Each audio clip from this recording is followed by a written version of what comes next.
Welcome back, beloved family and friends. So nice to join you. Coming to you live with my lovely daughter here, Crystal. Greetings, everyone. Hi.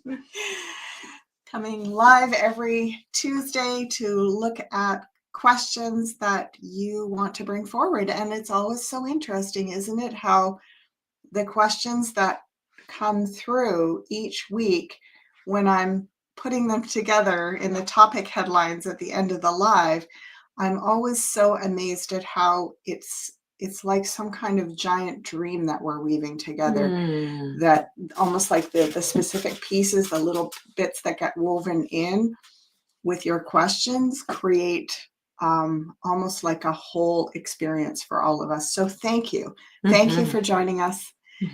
Thank you for bringing your amazing questions. Yes. Hello, Suzanne and Angela, Tarot by Lupo, Laura, Electrical Girl. Hi, everyone. So nice to see you. We have questions right off the bat to start. I'm going to put that one up and read it, Crystal. Color and all that. Okay. Greetings, beautiful earthlings. Greetings to you as well, Suzanne. Welcome, welcome. Question: being a huge fan of dragons, wonderful, and feeling like a lighthouse, what does the story of Peter and the dragon represent?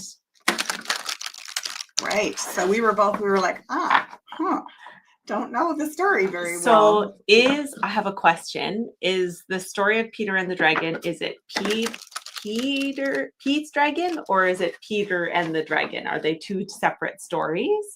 Because I know there's a classic Pete's dragon. Pete's dragon. Oh, Pete's dragon. That was also made into a movie. And is this the story that you're talking about, or is there actually Peter and the dragon that is different? I feel like this is an old kind of legend, is what I'm sensing. And I feel like I have heard of it before. You want to go ahead and shuffle, Crystal? Sure. So it doesn't, this is what we would call, in a way, a cold question. Peter's and the Dragon is the movie. Okay, yeah.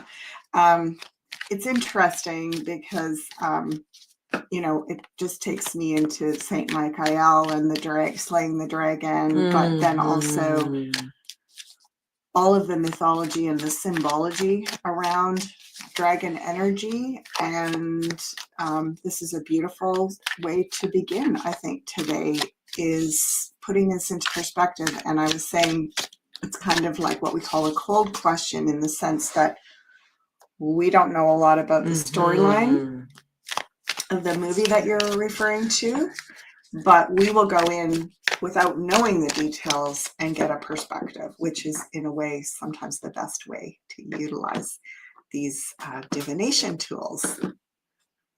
Middle one, I think. Okay. And we'll put this into big here. Yeah. Here we go. I'm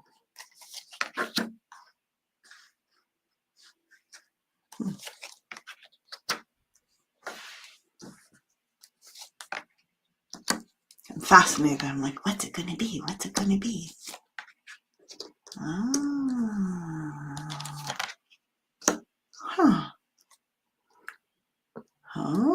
Okay.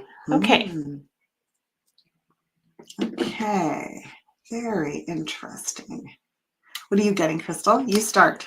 Well, I mean, it's interesting because quite often, there's the classic stories that often come of like, when dragons are involved, it's somebody that's coming to slay the dragon, and the hierarchy that has hired this hero to come in and slay the dragon. And there's I think it has been something metaphorical about that. And so there's something about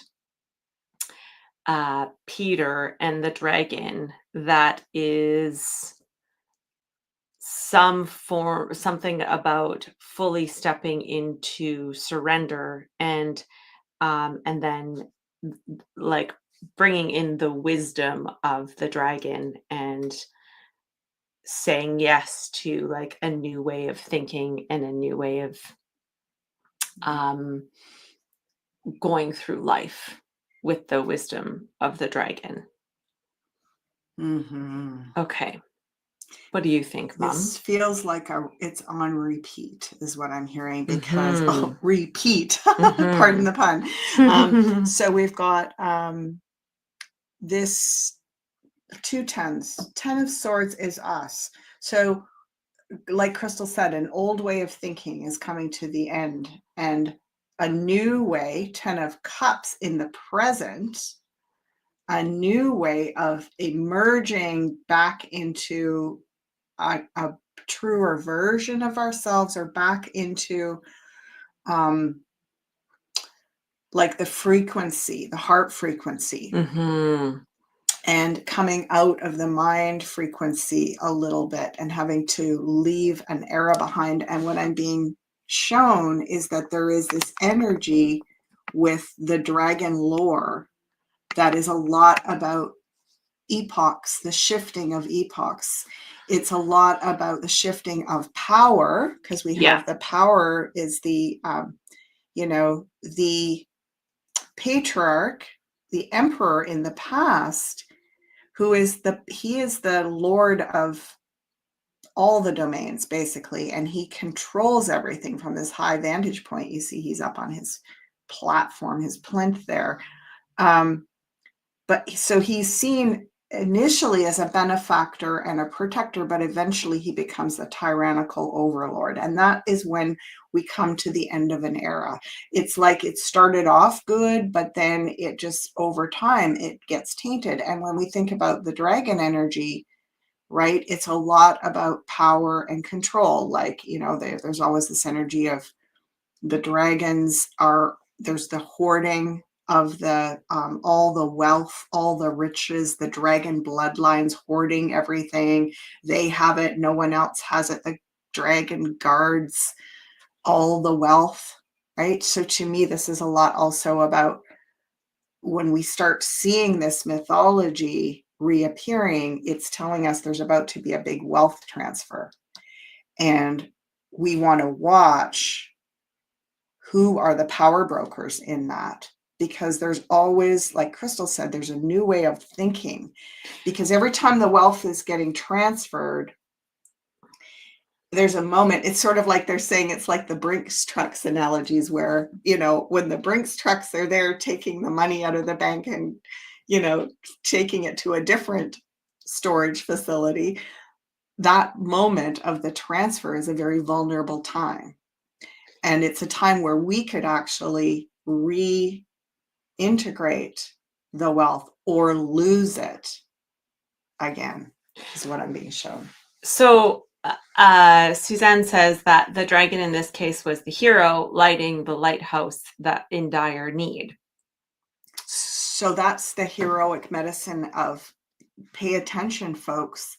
When we go through these power transfers, and we know, and look at this, the King of Swords, the Ace of Swords, like AI being the power transfer, it's all in the realm of thought and the intellect. It's even going digital. Like we're looking at where power is going to be transferred out of material into digital. And here we are down in material being left with nothing, or being left, well, actually, we still have 50%, but we feel like we have nothing. Yeah, I was just hearing that statistic this morning that 50% is going to be wiped out. And then, maybe the dragons do come. There's maybe so much of this surrender point to a lot of what's happening with the technology pushes us into a new realm of needing to surrender a lot of our attachments to the material. And it opens up gateways for more magic to come in, for us to work with more of the animal realm, the earth kingdoms. We were talking about that last night. Like, is there going to be some more spaciousness that's created, although it will feel scary to our material attachments? Is there going to be more spaciousness that's created for us to start, uh, weaving magic with dragons and other worldly beings, other planetary Mhm. versions of ourselves, and so on and so forth. So whether it is a metaphor for new heroes to be coming in and lighting lighthouses of new directions forward, or if we're actually going to be calling in dragons to support us, who knows? And Mhm. that's an exciting consideration when we're dealing with these two things, like feeling so overwhelmed in our minds and being pushed into full surrender to um, you missed the last question that we were gonna. There was one before Oh, that. I'm sorry. I didn't mean to do that. Whoops. Oh, Oh dear, what hi. happened? Hi, Hello. everyone. There we go. uh, Just go back up. Janice had one before we, oh, not unless you want this to do one. that one Sorry, this was, first. I got moved down. I wanted to look at the question about what are they? Are they interdimensional? Oh, yes, here we go. Okay. Oh, this is about the Dogmen. I thought you were asking, Electrical Girl, I thought you were asking about the dragons. I know. Okay, hold on. Back up. We got all confused there. I'm going to take that question down because I have one more thing to say. And it's funny that I thought this question was about the dragons. Are they interdimensional? Are they from another planet? Were they created in a lab? Should we pull a couple more on those? One of each. So Okay. interdimensional. Interdimensional. Yep. Interdimensional gets 9 of cups. Okay. Were they From another planet. from another planet? Yeah. Uh-huh. And created in a lab. Created in a lab. Well, they're saying maybe they've tried. Well, yes, and they're saying it depends on what you think a lab is. A lab, what we think of as a modern science lab, no. But if we think of the whole cosmos as a giant laboratory of creating form out of consciousness, matter out of consciousness, it's like, yeah, I guess you could define it as a lab. So what I heard and what I'm sensing is that dragon energy is actually our reptilian brain lighting up. So it's the strong intellectual. Look at this, the King of Swords and the Queen of Swords. It's the high intellect connected to very rational, masculine, like linear thought. And what I'm being shown is this transfer of power.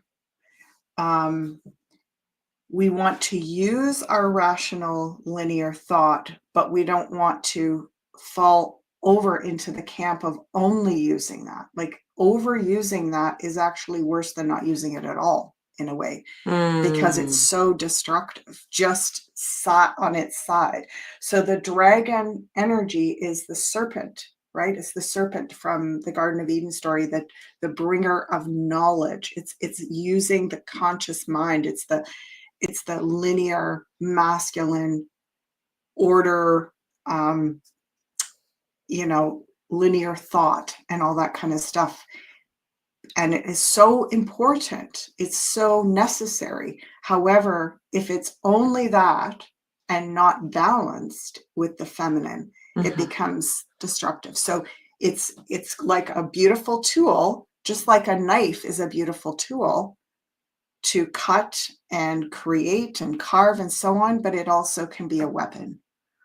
So which way are we using this serpent, dragon, reptilian brain? What are we using it for is the question I'm getting. So thank you, Suzanne, for starting us off in such a powerful, potent, and creative way, as you always bring to the table here. So some big considerations about what Peter and the Dragon story could have possibly I represented think we're going and to have does to go and move read on. it now. I think we gotta check it out. Perfect. Okay, so Angela's question here. With the algorithms showing us more of what we like, it seems to be keeping us divided. The sleepers get their outdated beliefs reinforced and backed up by MSM. Will the algorithm get more balanced? I love that. It's so important. You know, when I have conversations with my hair clients and I start educating them piece by piece on certain things in my gentle, loving, curious way that I do. And they go, I don't see any of that. And I'm like, really? Like, I see so much of it. I'm actually going to shuffle as well. Okay. And I'm like, wow. So you know, their algorithms of it really makes me think, okay, we all have life algorithms, personal life algorithms, and then the algorithms online as well. And so it's not only what we see on the media, on the tech boxes here, it's also what frequency pulls into our own ontology and our own algorithms, right? So I'm wanting to kind of also broaden this even into the algorithms of our being. Wow, cool, Crystal. Beautiful. And you know, it's interesting because this gets into AI. And by the way, if you haven't checked out, I just did my part 3 of my AI, the good, the bad, the ugly, with my friend David, the tech guru from Australia. So I'll put a link to that below and you can check it out if you haven't seen it already. But this is very much in alignment with looking at the purpose and some of the beneficial aspects of AI going forward here, but it's all in how we design it, how we program it, what we intend to do with it. If we just let it run rampant, let ourselves just turn it into the biggest crutch, the biggest, they're saying, like soother that we put in our mouths, like, you know, like if we just go into that automatic response of just another crutch, another thing to become dependent on, to like give our power to, well, to soothe us. I mean, the key to a soother is to soothe us, right? In all of this feeling of chaos and compression and uncertainty and overwhelm, of course, we want soothers. Yeah. So it's like we're being shown, and that gets back to that Peter and the Dragon energy, right? The dragon comes forward at the time when there's going to be a big power shift. And it's the high intellect that says, well, open your eyes, think critically, and apply a lot of discernment on all the levels. Really do your research. Don't just take the first rah, right?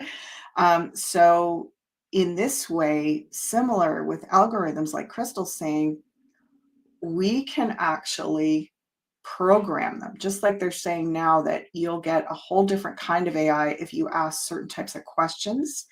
Same with our algorithms. It's the questions that we're asking that are going to design what we're pulling towards us, just like when we do readings. Absolutely.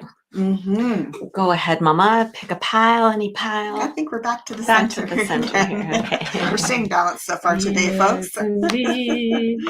Okay, so essentially, here's our boundary queen again. Ooh, another sword. Gosh, we both shuffled too. Check it out. Oh, slam dunk. It is interwoven. Wow, at slam dunk with all the swords. Look at this. Surrounded, this little pentacle dude is surrounded by swords. He's trying to he's trying to lock us in to like, can we just profile us, right? Like, this is who this person is. Like, this is, let's get you locked in. Let's get you limiting your version of yourself. It's like putting us under another spell, folks. Look at this. The devil putting us under another spell. Yeah. I mean, I feel like in terms of the question of will the algorithms get more balanced, I feel like that's almost going to be more of a boots on the ground job. Like again, like what mom was saying with us programming AI, it's really going to be what we do with it and how we discern how we're utilizing it. So much of that is up right now, right?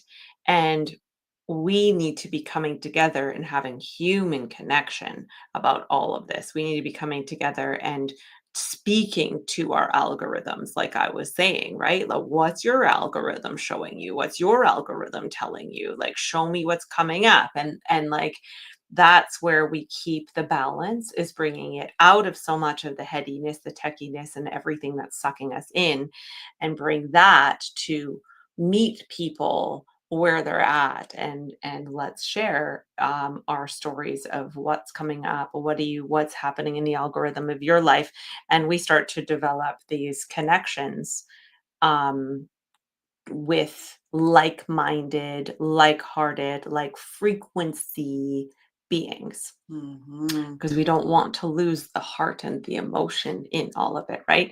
So that's where, with this boundary queen here, we really need to make the boundary and the discernment around it, instead of just saying yes to all of it.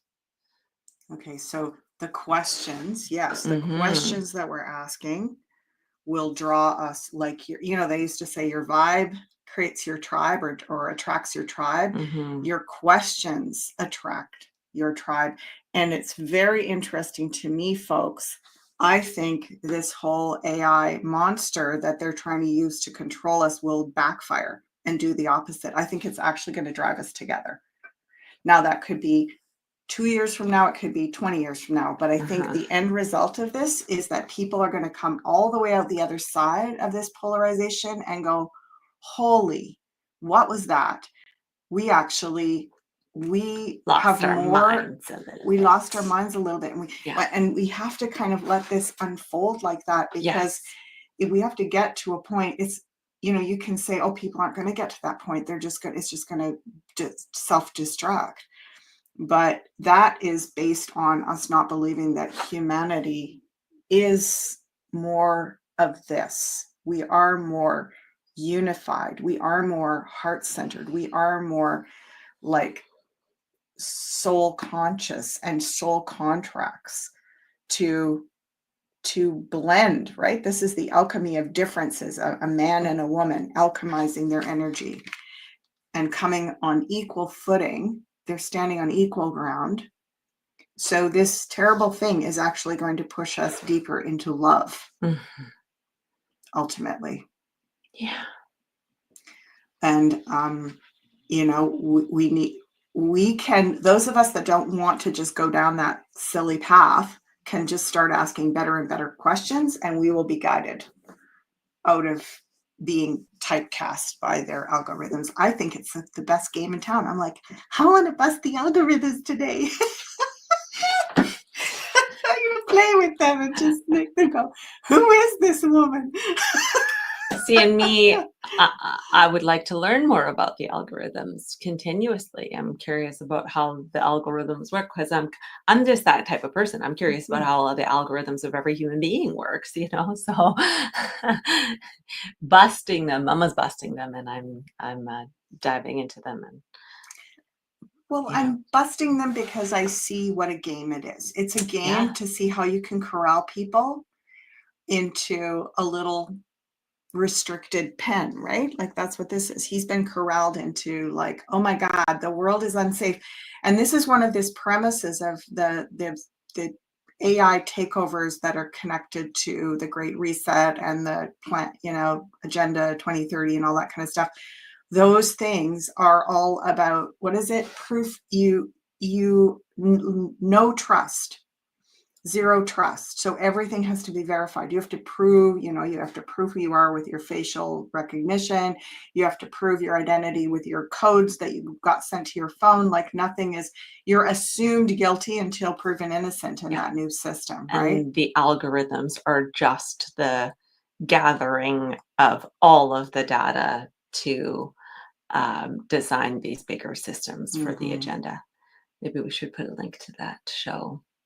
Yeah, we could. Dun, dun, Dun, dun. dun, dun. We're watching a big old movie about all that right now. Just one of the many that One we've of seen the most of many. it before, but it's just well put together. All So put together. yeah. Yeah. Got some good information and content collectors that support us in keeping up on all of that kind of stuff. So we had the question about Dogmen. Yeah. Okay. Mm-hmm. Let's see how. Let me take us that back a up little to it. ways. Mhm. Thank you. Yeah.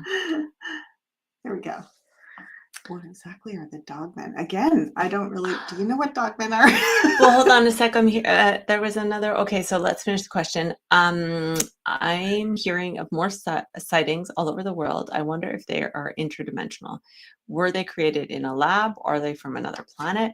And then she also said, Dogman sightings seem to be quite sinister compared to serpent dragon energy. Okay, so I'm guessing Dogmen are like the werewolf energy. Is that what you're speaking about? Just verify for us, electrical girl.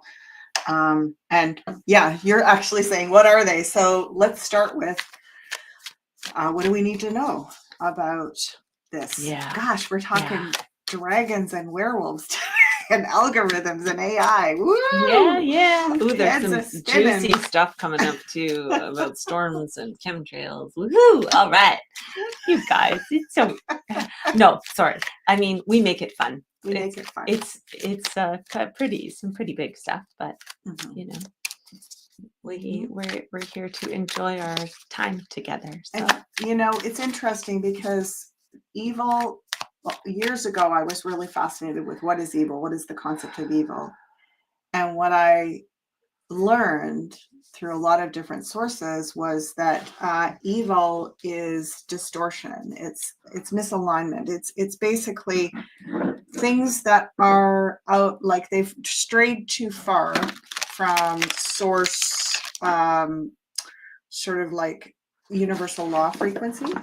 So they're kind of like in flux. Basically, evil is energy in a chaotic flux that hasn't come back into like a kind of alignment, which doesn't mean it's homogenized into just one unified reality. What it means is that it isn't outside the bandwidth of natural ebb and flow, right? Like evil is when we get way too far out on one side or the other, and it creates so much reverb and distortion because we've strayed from the heart of source. And so when we think about any of these things like dragon, serpent energy, dogmen, werewolves, whatever we're talking about, you know, on some level, they are potentially a beautiful energy or a valuable energy that has a purpose, but they get pulled off into this distortion. They get hijacked into a distortion, or you know, hijacked by dark force intentions that want to manipulate that information and you know, turn it into something for, again, power, dominance, manipulation, and control, which is against free will and universal law, which is like not stealing energy. So half man with dog head, right? Yeah. So like so dogmen look like werewolves, but not quite the same. They actually have human body parts. Okay. Yeah. So back up to the question. Let's have a look. All right. Well, I'm quite curious about these dogmen now. So let's do the what are they with the full question that you just did before, like a focus spread crystal. Sure. And then we'll do the same thing. We'll do interdimensional, lab, or another planet. Love it. Ooh. Now I know Mama, you like to talk about them as they go, and I just throw them on down there. And so if you want to talk, if you want to need to pause anywhere, you let me know. I like what you're doing. Thanks. I'm picking up what you're putting down. I'm putting down what you're picking up. Okay. Well, okay, we've got 4 of swords up here. I'm just trying to make that more viewable. Cool. Well, for one thing, we've got a nice array here of swords, wands, cups, and pentacles. Indeed. So there's some sort of balance here, and the 4 at the bottom meaning like, you know, connect, like balancing an upgrade, an up level. So we have 2 4s, right? So interesting, you know. Okay, let's try this on for size, folks. Like when we go through a big epoch shift, you know, 9, 10, 11, 12,000 years, like when we go through one of those procession of the equinox epoch shifts, as we get through sort of the transformative portion of it, which is where we are right now, right? This is like it's the chrysalis cocoon turning into the butterfly. In that transitional phase, I feel like a lot of these multidimensional, interdimensional creatures come through.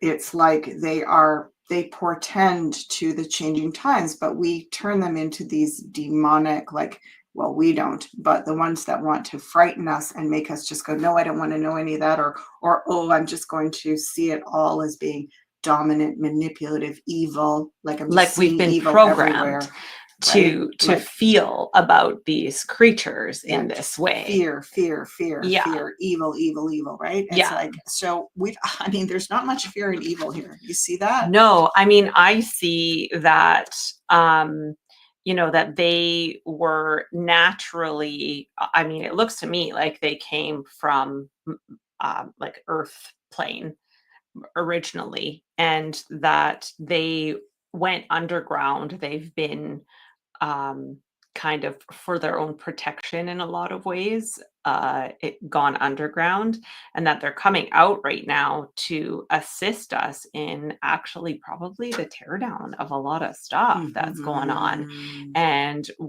it is something to do with almost like for us to believe in magic, to believe like in our hearts that the magic of what you know, Mhm. us humans can be, like half wolf half human, what, like that there's that kind of magic that could really exist out there, lights something up in our hearts and sort of allows us a bit more sovereignty from like everything that we've been enslaved in, Right. you know. And so that's where this like freedom piece comes from, this celebration, this new foundation and gateway that we're able to walk through. So Oh, this is so cool. That's so good, Crystal. I love thanks, that. mama. I love that. Yeah, like believing in magic again, and remembering earth magic now.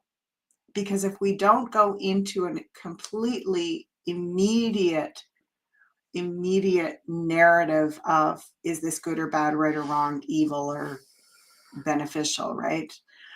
Malevolent or benevolent. If we don't go right into that polarization immediately, we get curious about, again, like I said, it's almost like when these things start to appear again, we go, oh, right, I'm back in a mythological time, which exactly what Crystal said. Oh, I'm supposed to be believing in and reminding myself about magic, about the Moon beings, yeah, yeah, nice. this great magical aspect of reality, interdimensional aspect. Now, I want to just point out something. Suzanne said, prefer werewolves to vampires. Now, do you see how you wrote the word were, W-E-A-R? Okay. What that is reminding me is I've heard this before, and I actually, knowing what I do know about studying indigenous, you know, ceremonial, shamanistic traditions from all over the world, what we often see, like for example, in Egypt, when we see Anubis and all of these creatures with the, you know, the falcon head or the dog head or the whatever, in the human body, and we think, oh, it's that whatever the name is, anthropomorphosis or whatever that, I can't remember the name of it, being half human and half creature. But actually, what we what is being shown in the illustrations is the wearing of Mhm. the mask or the headdress, right? Because that's how you would integrate that wisdom of that creature and your relationship to them, was you would literally wear their Mm. as your regalia. Like so many shaman around the world, what do you see them wearing? They're always wearing animal regalia. Now, if you didn't know that that was a human wearing a creature's mask, headdress, even like sometimes their whole body is endured in that animal's fur or whatever, you could think that was a half man, half creature.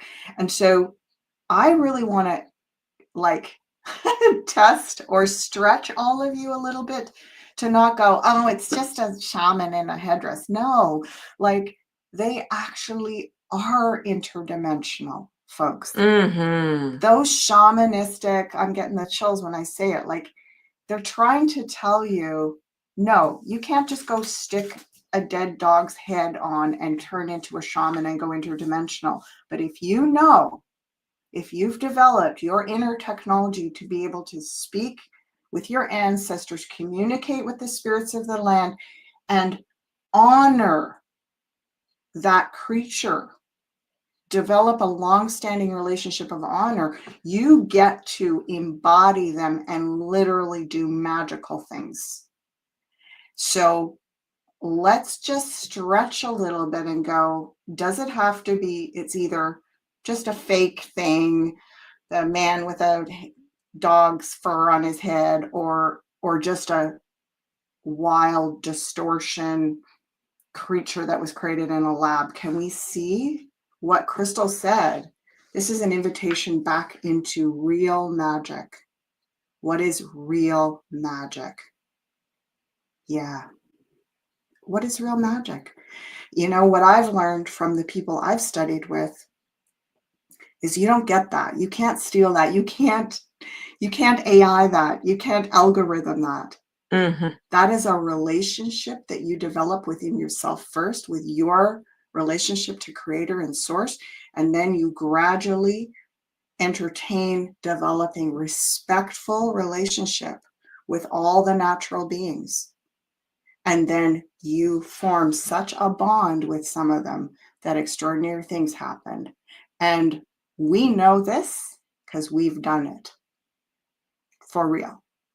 Like we just have a story from, well, maybe haven't put I was like, wolf we heads. have it. Well, I'm not talking When about did we do putting it wolf for heads on and real? becoming a wolf, and although my other daughter has dreamt of Yes, those things, definitely a but wolf. we actually have the relationship where we can create in the moment ceremonial animal interactions that defy logic. And we just had one the other day. What is it? 2 days ago.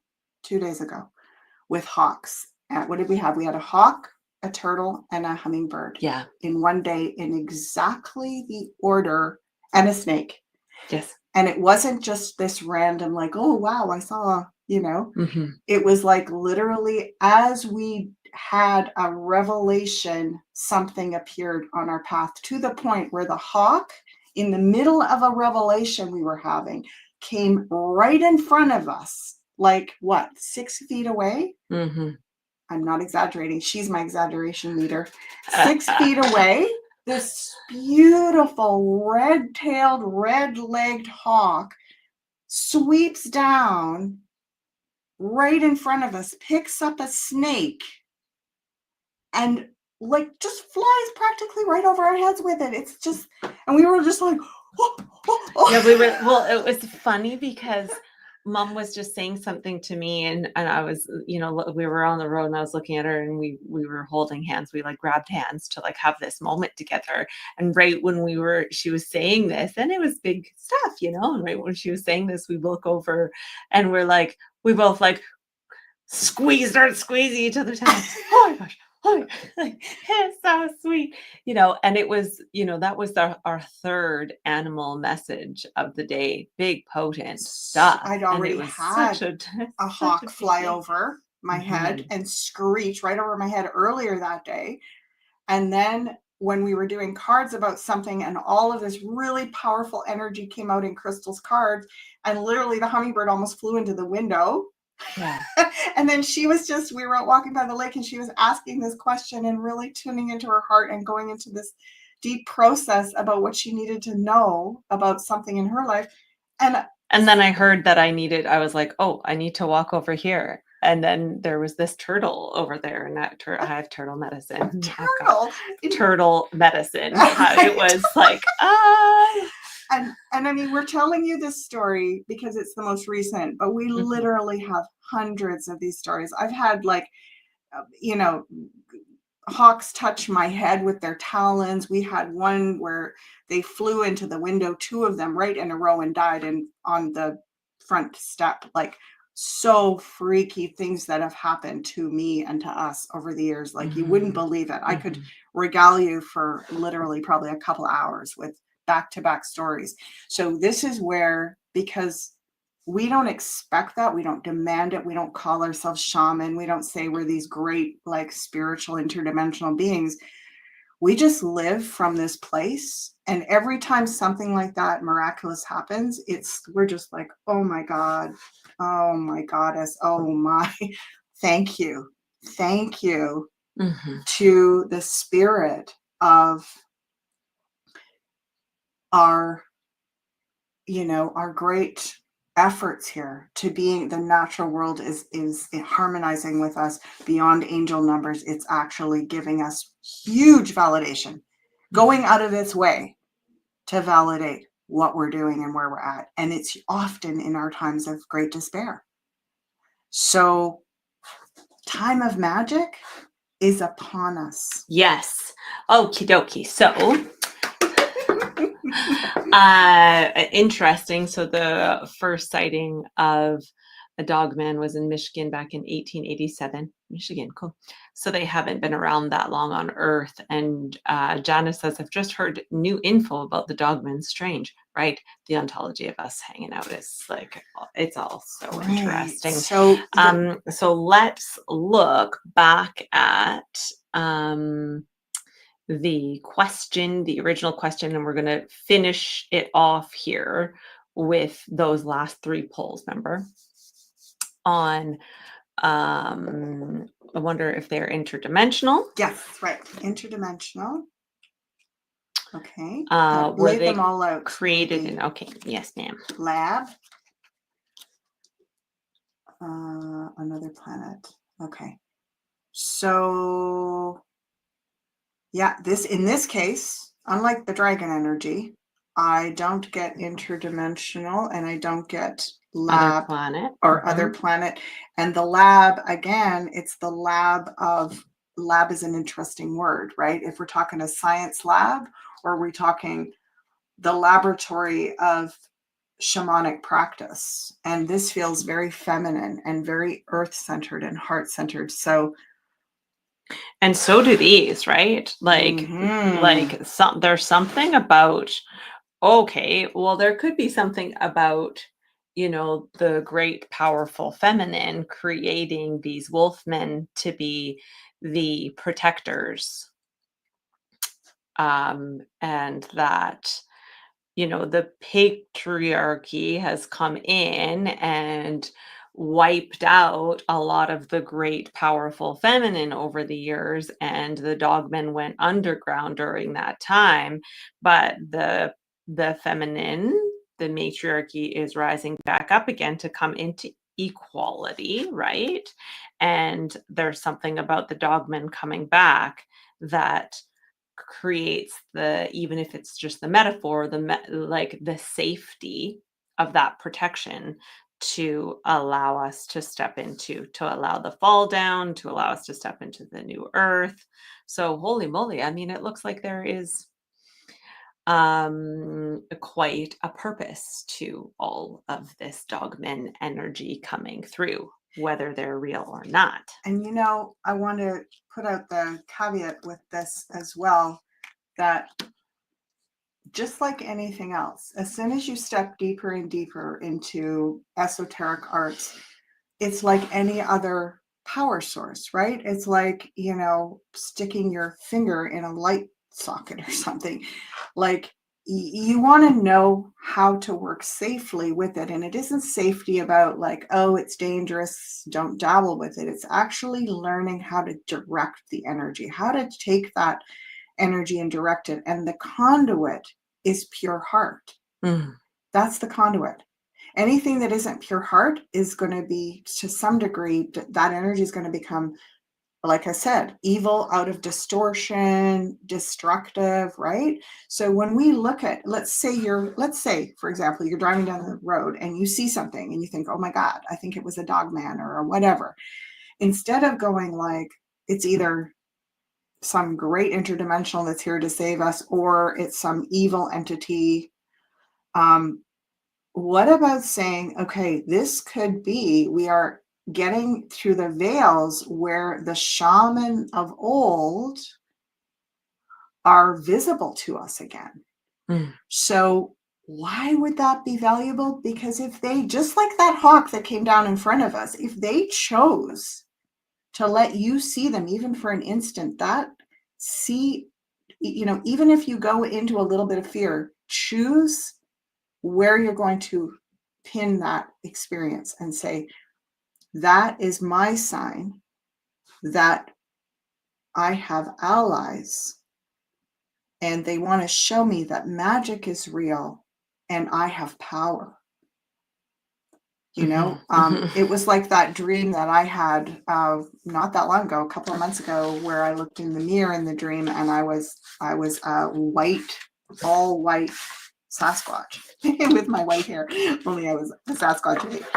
And I got really freaked out about it. I was like, oh my God, because in the dream, I was actually really going through a lot of disturbing experiences. And then I went and saw that. And what I learned from working with my shamanistic guides and spiritual guides and elders and so on is that it's my invitation to see that interdimensional realm that I've become more and more proficient in, and to be invited into a resonance with that archetypal energy that is very, very potent, but it can't be, you want to use it sparingly, and you don't want to ever abuse it, depend on it, demand anything from it. It's just like anything. These are relationships based in respect. So when we go into fear, when we see something, we're not going into love and respect. We're going into distortion. So even if it looks a little scary, can you go, I'm going to pull you into an honorable position, and I'm going to say, you represent this to me. Oh, everyone, thank you for sharing some of your personal stuff too with us. The other day, I had a black butterfly right next to me. Ooh, beautiful. Suzanne says, I had 2 white male deer show off to me. It was a twist my arm moment, right? Yeah, right? Yeah, the crystal. Yes. Remember the one you had where the buck flew over your head? I think I've even told it on here before because it was so crazy. And if I hadn't, like, I was walking downstairs in like these tiny little like stairs through the forest. If I hadn't had taken my headphones off, well, I shouldn't have had them on anyhow, but if I hadn't have taken my headphones off, because I was just jamming out to some good tunes, and if I hadn't taken I was like, something told me I shouldn't have my headphones on while I'm walking down these stairs. And right when I was like, bum, bum, bum, bum, bum, bum. And I turned around, looked up, and this big buck was like flying at me, just the silhouette, like right onto me. And I was like, ah! And I just like screamed and ran down the stairs. And right when I got to the bottom of the stairs, I looked beside me, and this buck literally somehow, I don't know how he went from flying towards me, but he went sideways down this hill and and just like smashed into this fence, like just buckled into this fence. And I was like, yeah. So I ran thinking, oh my gosh, if this guy's alive still, he's going to come at me. He's going to be mad. And so I ran down and I turned around and there he was just walking down the lane. Like nothing ever happened. I was like, shook. I was like, I just went through some sort of porthole. What I'm reading up about all the buck medicine, like it was just like so. I mean, maybe a stag, like a big stag. Yeah. Like a big, like Yeah. he was huge, like no little buck, but like a big stag. It was anyhow. Yeah, Tarot by Lupo says, thanks much, ladies. Love hearing your stories. Yeah. Fascinating show. Love you both. We love you guys too. Mhm. Yeah. Okay, so we do have more questions. Let's find them. Yeah, we'll go one more, I think. Oh, got- Suzanne had a second one, but we have Oh, there was one. There was the one about the volcanoes, right? Where was that one? Something storms. There were storms. Yeah, it was. How about these storms? Some are so crazy. How about the these storms? Blah, blah, blah. Right? So yeah. Interesting. We're all in this realm of phenomena and how we direct the supernatural. That's a big theme today that I'm getting. So storms. Let's go for it. Yeah.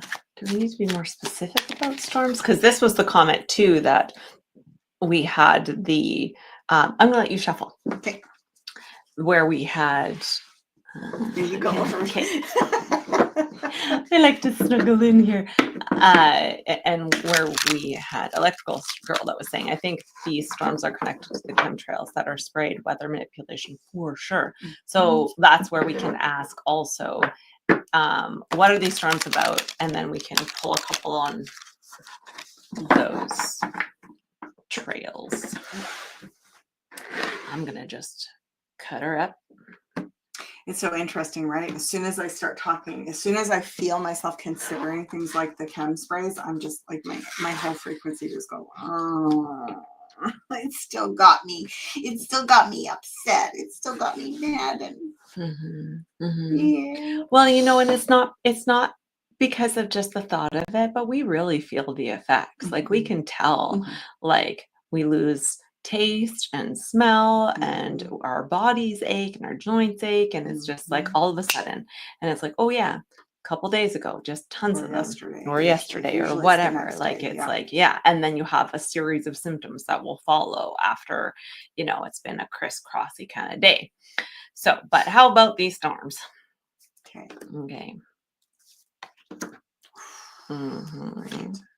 Oh yes, thank you.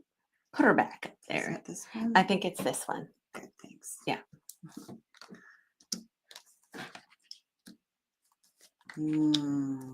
Oh, whoa. Trippy. Just remember, this was the one where it brought us back together again. Yep. Again. And working together, uniting the world. Go a little bit out so we can see. That's the Queen of Swords there. Yeah, we got 7 of Swords. Yeah, let's King of Wands. Yeah. And you know what? Let me just try to make them more upright for you guys. Oh, this camera angles. Talk to it, Mama, while I fiddle-faddle here. Oh, well, okay. So again, discernment, boundaries, direction, how you direct. We're going to need to be very direct through this very intense time. So, again, there's something about ramping it up. Like they're taking me back to that analogy about the Brinks truck. It's like as the power is shifting, it's vulnerable. Like we're in the year of the wood snake, which is shedding old skins. The controllers are also in that year. So they are also going through a metamorphosis with their agendas, with their structures. They're going through restructuring. What happens when we are molting or shedding is we're vulnerable, including them. So I feel like this is an attempt to just keep us from getting too clear, too wise, too heart-centered. Honestly, I feel like they're just covering their bases. It's a desperate attempt to keep the frequency down, is what I'm getting. To just null us out. Yep. Because they're in vulnerable transition for about 3 years. They're going through internal like everything, right? Whatever version of reality, if you go with the white hats version or whatever, it's all going through, things are shifting, right? It's like you come transfer the ownership of a company, right?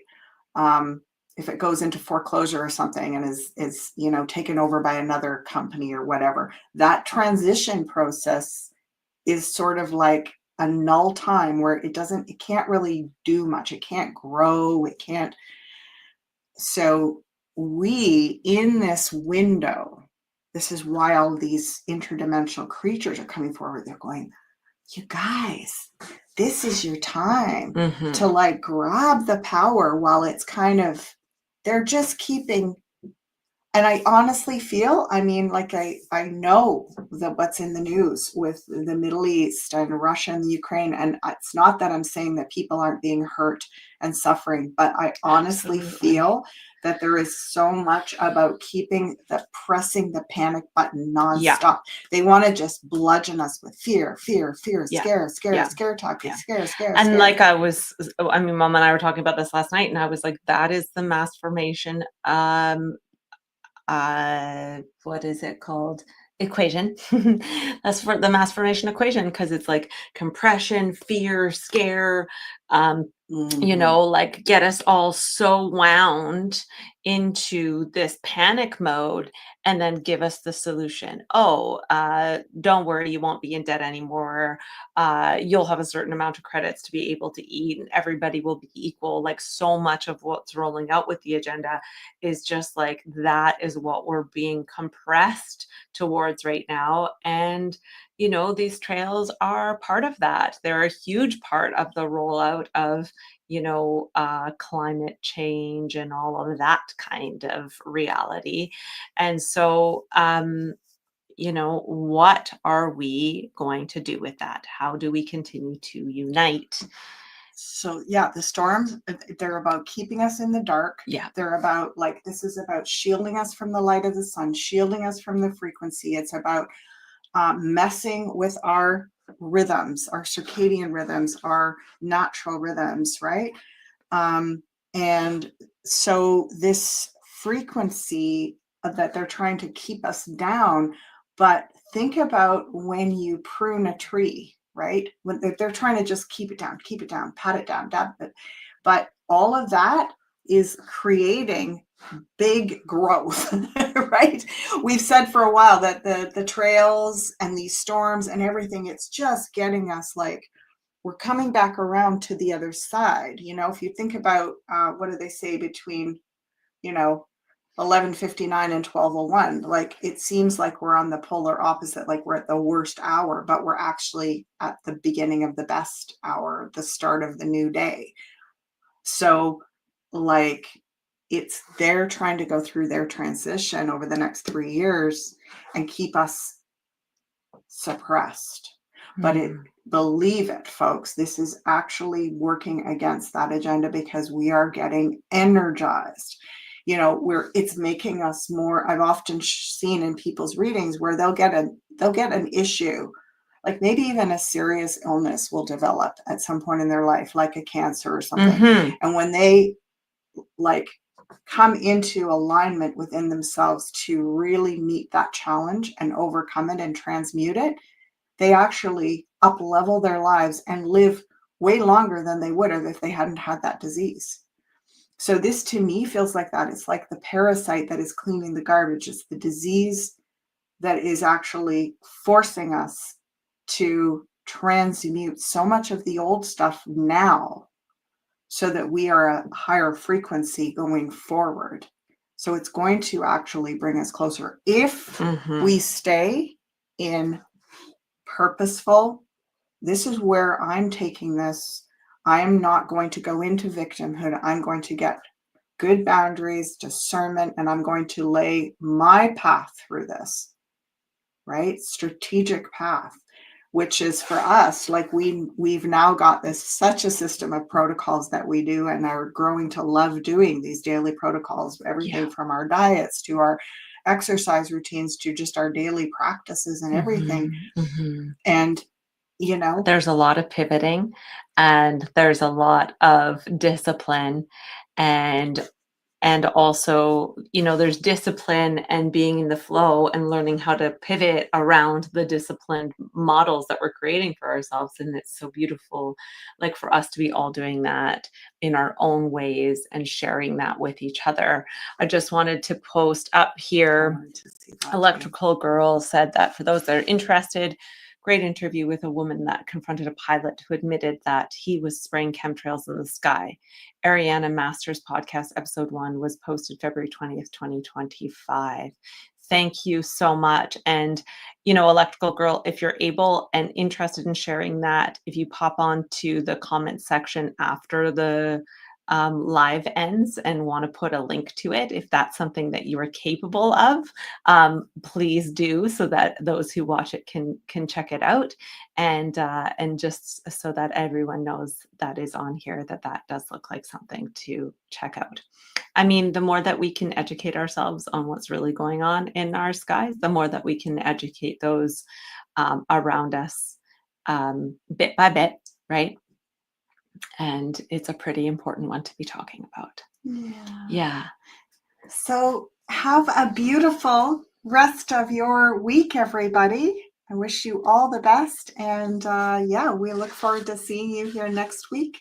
Lots of comments about how this material is really, landing for you and you're enjoying the shows. So as always, please share our stuff. Yeah. Like it, subscribe, and continuously please subscribe to our email list, because we are sending out some big announcements and sales and all the good stuff. So please have a look, and thank you so much for continuously being here with us. I mean, we're sending big hugs and so much love and care to all of you. Yeah. Blessings, everybody. Blessings. Bye for now. See you next week.